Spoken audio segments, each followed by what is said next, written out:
আজকে 1 অক্টোবর 2025 সালে দেখেন আমাদের দার্জিলিং কমলা নিয়ে আমরা দাঁড়িয়েছি। এটা আমাদের দার্জিলিং কমলা গাছ, যদি আজকে এটা হারভেস্ট করার কথা না, কিন্তু এটা ঝড়িতে অলরেডি পড়ে গেছে। এর জন্য আমাদের বাধ্য ছিল, 2টা গাছটা টিকে ছিল, এটা পড়ে গেছে। এর জন্য আমরা দেখি এটার ভিতরে আসলে কি অবস্থা হয়েছে। আর এটা দার্জিলিং কমলা দেখেন পিছনের শেপটা হচ্ছে গিয়ে এরকম, আর এটা হচ্ছে গিয়ে এই সামনে এরকম।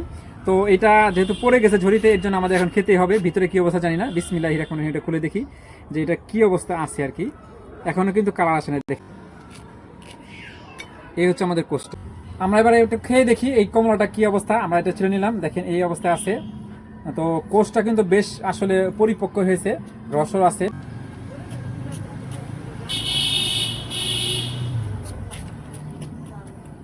তবে এখনো টক, কিন্তু আহামরি টক না, মিষ্টি হওয়ার সময় আসতেছে আর কি।